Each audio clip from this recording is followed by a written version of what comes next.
Welcome to the Soul Archaeology podcast, a space for connection, resonance, witnessing, and learning. Together we'll harvest medicine from the spiral of life, sharing conversations with other embodied humans who have navigated their own initiations and found alignment with their true soul essence. With weekly astrology, energy updates, embodied conversation, and channeled teachings, this is a space for you to land and find resonance with the spiral of your own soul.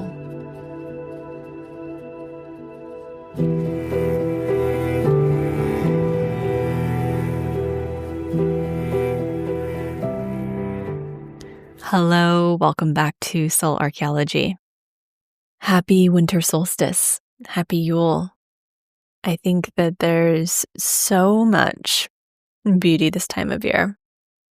We are back in the Midwest for the holidays, and it always feels so nice being here in the winter season because it's so orienting for me. It's where I grew up.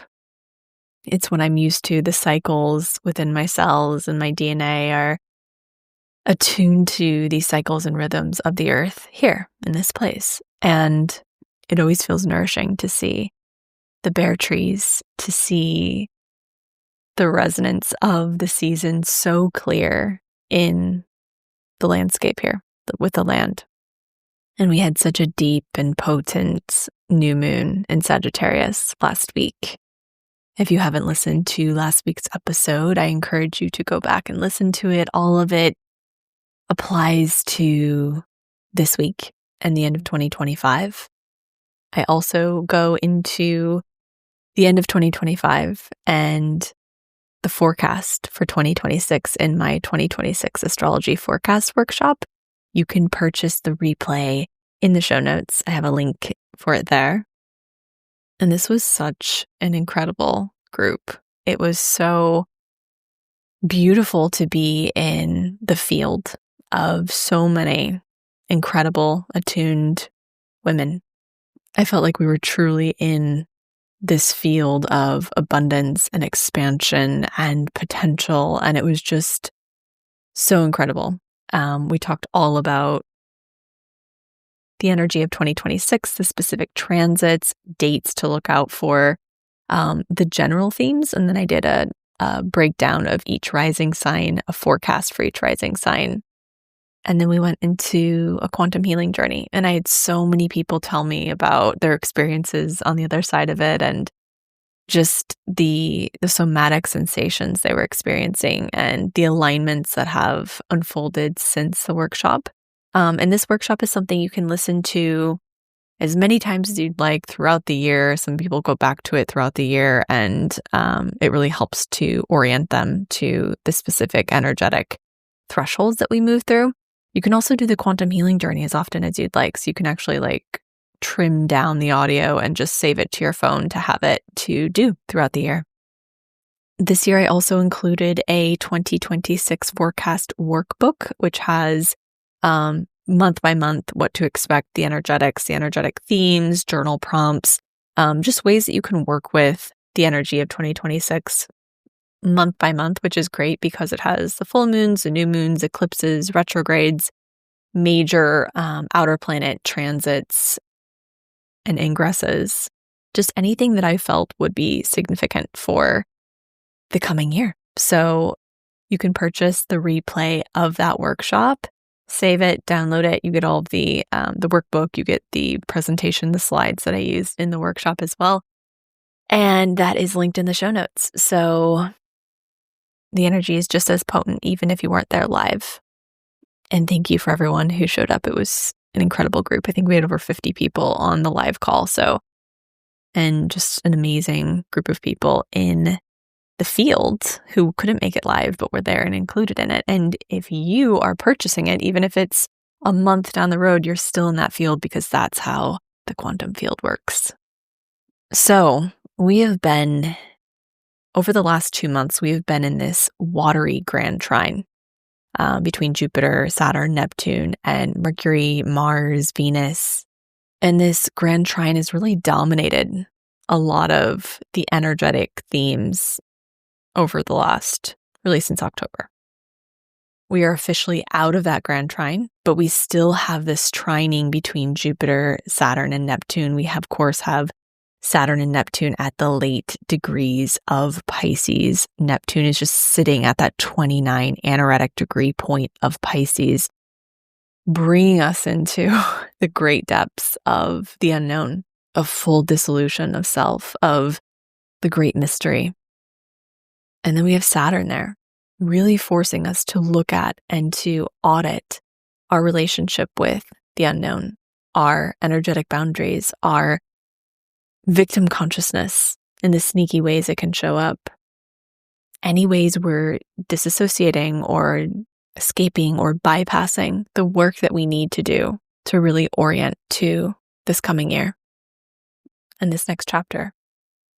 And I do like to just acknowledge, I know we're working with a Gregorian calendar. It is not attuned and aligned with the seasons necessarily, but it's part of the 3D. It's part of the matrix. And so we can still work with it.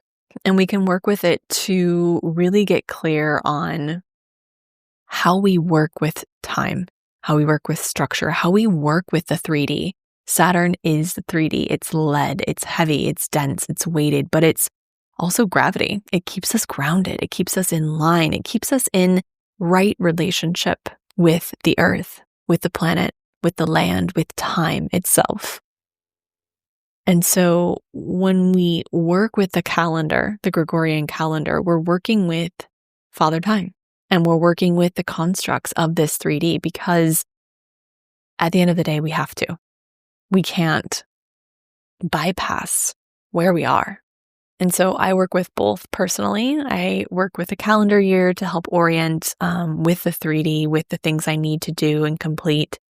And I also work with the astrological year and the seasons to really layer that deeper wisdom of the earth. And so we have a lot of this energy in this podcast. I'm talking about both at the same time. I think they can both coexist. I don't think we have to villainize the Gregorian calendar in order to feel aligned with the calendar that we resonate with more.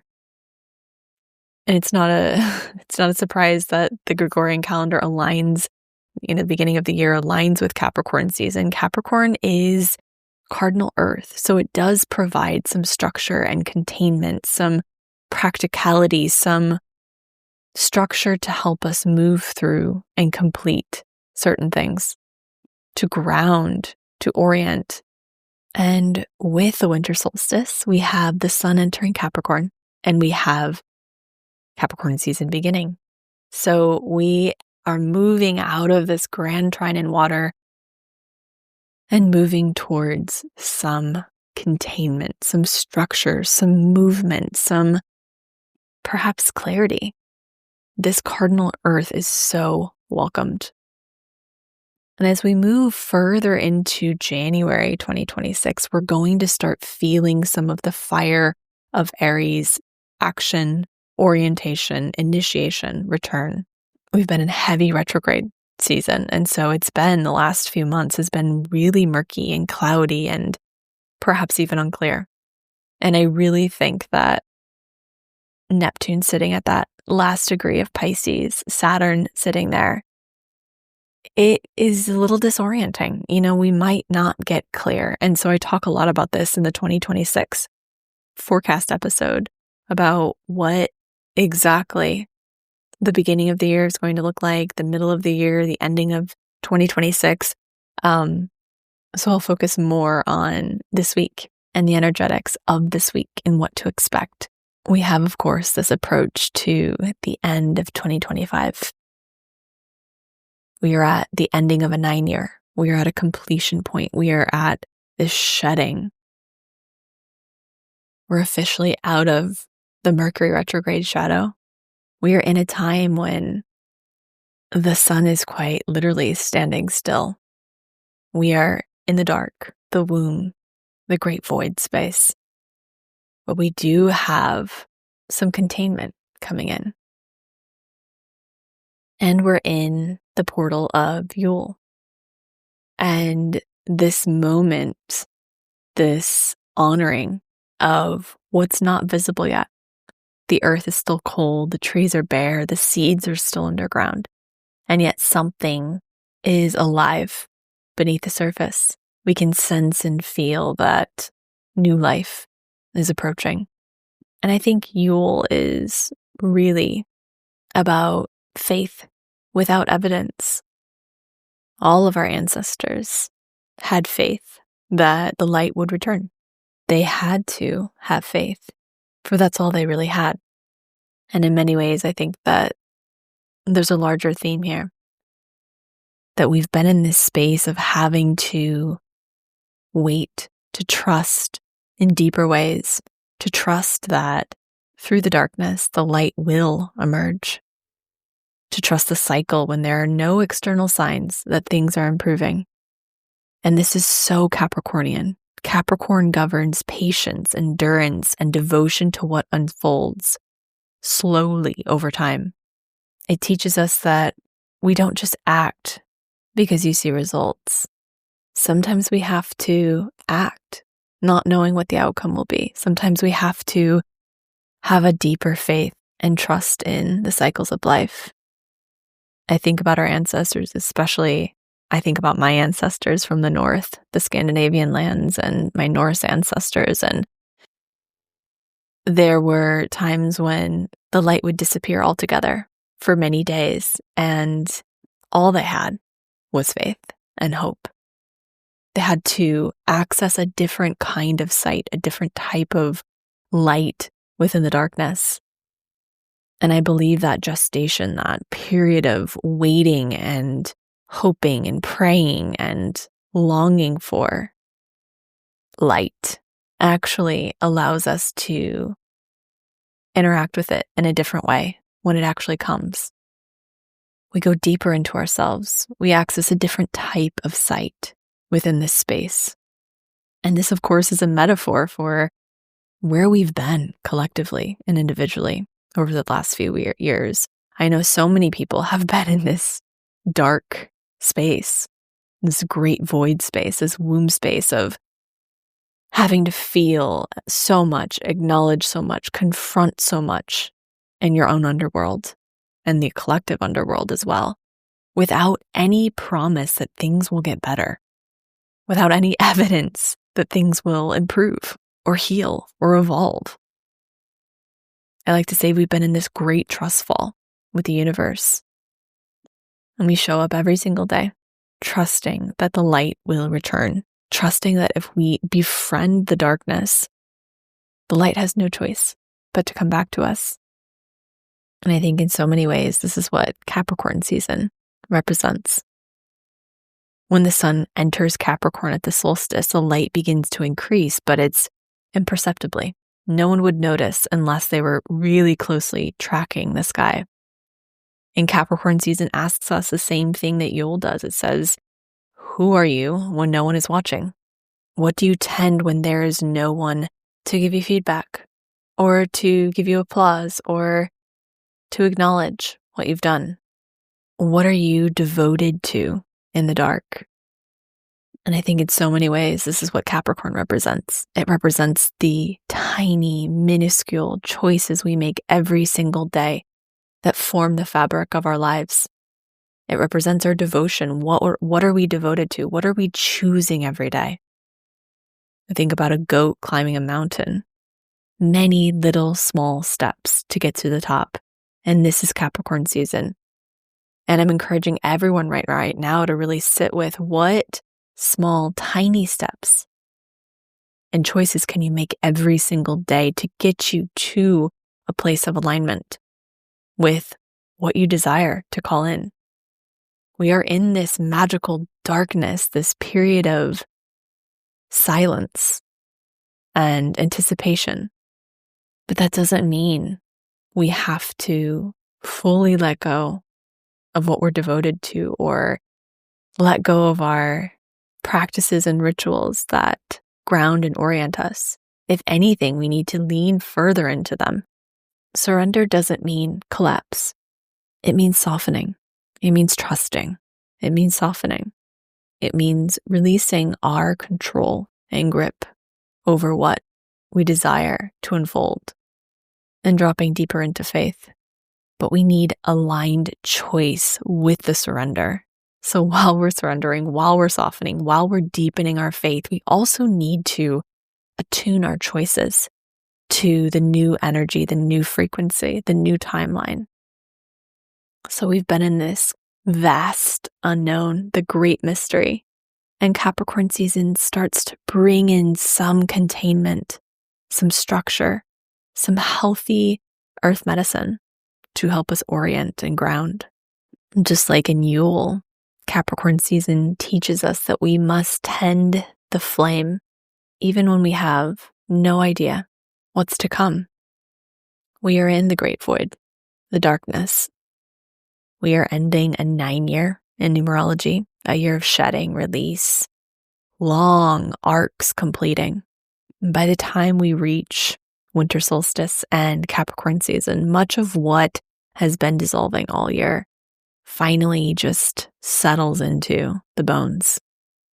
And the solstice and the beginning of Capricorn season marks the darkest point of the year, the moment when the light begins to return, but quietly, imperceptibly, invisibly beneath the surface. This isn't a moment of action and initiation. This is a moment of consolidation, listening, tending, choosing.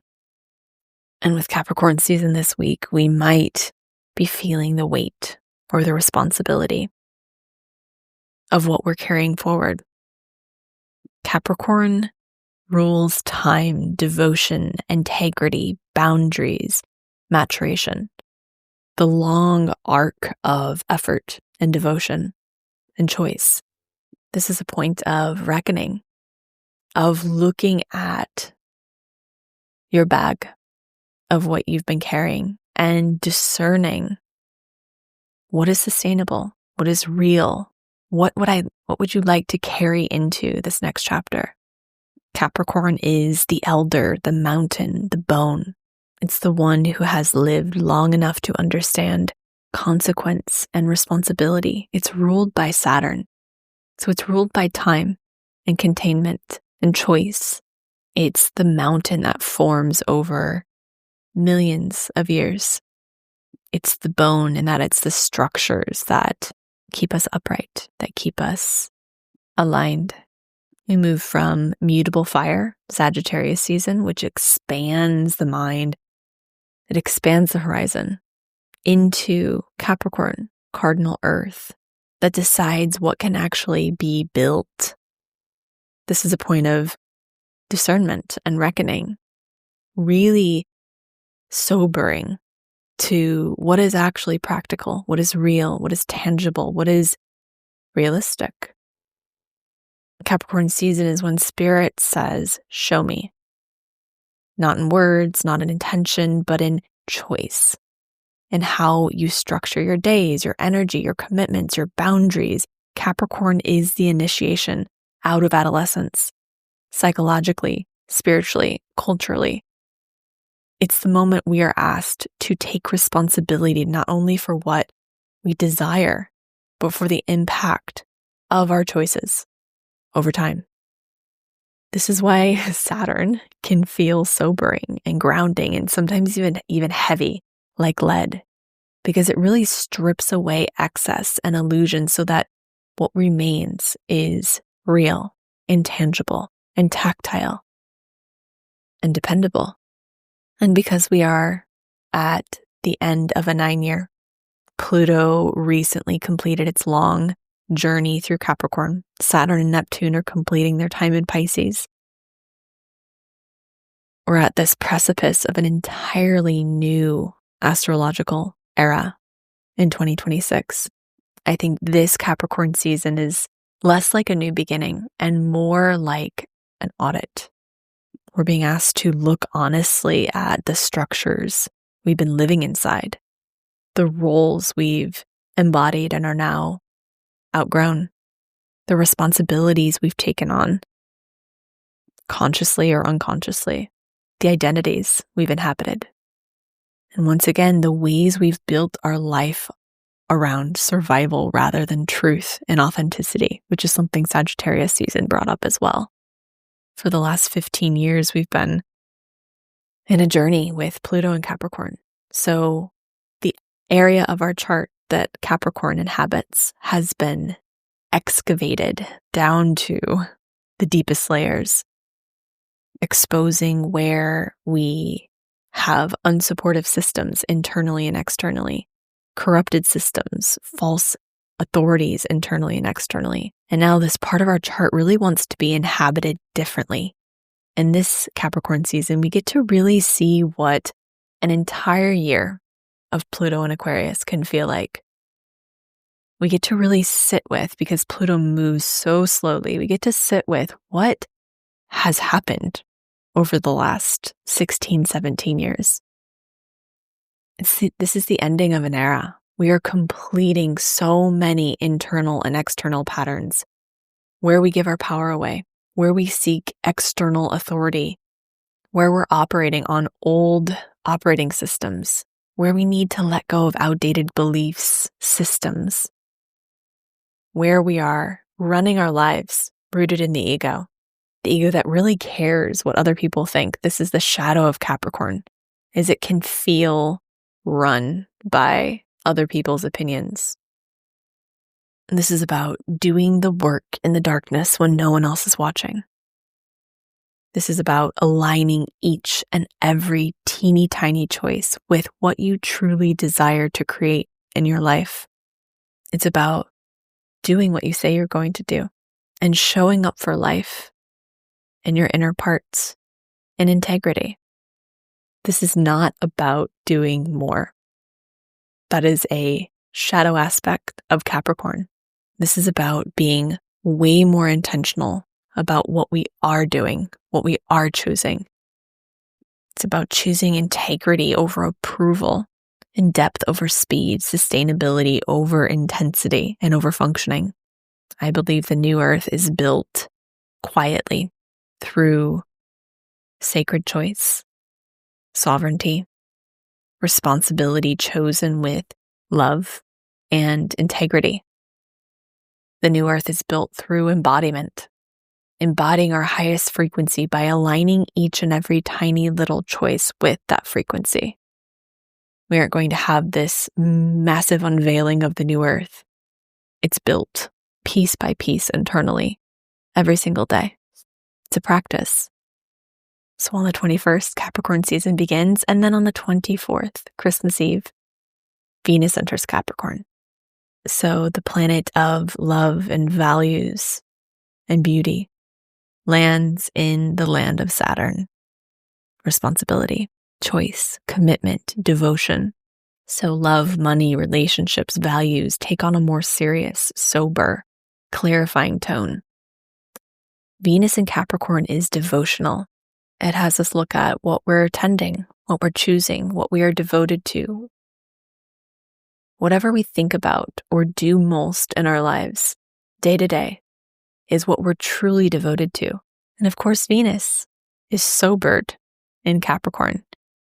She's forced to really look at what she's valuing, what she's choosing, what relationships are actually truly in alignment, or which relationships are rooted in fantasy and illusion or self-sacrifice, which financial or energetic investments and devotions are aligned long-term, are rooted and enduring, where we are avoiding commitment and responsibility out of fear. This is a point in time where we get to align our values with our actions. This whole period, this last stretch of 2025 is about integrity and truth and alignment. It's about clarity. It's not about doing more or planning or building something new.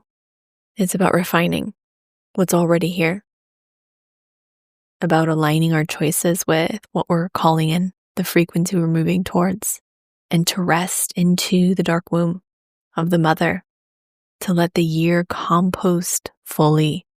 We are in this sacred pause. We're not meant to be doing. There's wisdom in slowness, in restraint, in refinement, in discernment. And that is the energy of this week. It's sobering. Things might surface in a confrontational way, or you might just really be called to strip things down, to simplify. I know it can be a lot with the holiday season, but can you create some pockets for yourself to notice the stillness? What emerges through you in the stillness? And this is a point to rest and recollect and soften and trust deeper in what's to come, in what's emerging, in what's gestating and waiting beneath the surface. And the card that I pulled for our Soul Archaeology community from the Druid Oracle deck is the Horse card. And I find this so fitting because we are moving into a year of the fire horse in the Chinese zodiac. And it says, the spirit of the horse calls us to journey, to travel. This may manifest itself as a desire to travel in the physical world, or we may be drawn to voyaging in the inner realms. She brings us energy and speed and connects us to the power of both the land and the sun. The horse goddess is patroness of the complete life cycle of birth, death, and afterlife, and rebirth. By working with the spirit of the horse, we will grow to feel comfortable with every aspect of the life cycle, knowing that the goddess protects and guides us through each of its stages. Once again, thank you as always for being here. Thank you for your devotion, for your attunement, for your courage in journeying your own inner realms. And I hope that this episode was supportive as we navigate this great pause, this stillness, this dark womb. My 2026 forecast is available for purchase. I'm also opening up just a few spaces for private mentorship in the first quarter of 2026 in January. It'll be mid to late January we'll begin. This is a very, very intimate private container, one-on-one journeying together. It's initiatory in nature. This is going to be a really potent container as we navigate the journey into the great conjunction between Saturn and Neptune together. This container weaves astrological wisdom, shamanic, energetic medicine, quantum, somatic medicine. This is inner child work. It really weaves the unseen in the seen realms and provides a vehicle for really deep cellular level transformation. And I just love it so much. I love working with people in this capacity. I also have my group mentorship beginning in March, and I have the waitlist open for that. I know many of you have been asking. It is coming. I'll be announcing it early in the new year. The cart will open then. There are many people on the wait list. I'm so excited. There are limited spots. If you're interested in group mentorship, this is a beautiful, beautiful container that we'll be working through the wild initiation of 2026 together. And I initially wanted to start it in January, but I just knew that the right orientation towards the astrological new year beginning was the right beginning. So we'll be beginning in March, and I'm so grateful and so excited to meet you all there. If you're interested, join the waitlist. The waitlist members will get an early bird price and first dibs on a spot in the cohort. So thank you for being here. Thank you for your presence. Thank you always for sharing this episode. If you want to support the podcast, you can become a member of my Substack. It's $8 a month. That's the best way to support this podcast so I can keep it open and free to you. You can also make a donation on my website if you'd like. All of that is linked in the show notes. So, so grateful. Thank you for being here. Have a beautiful, beautiful week.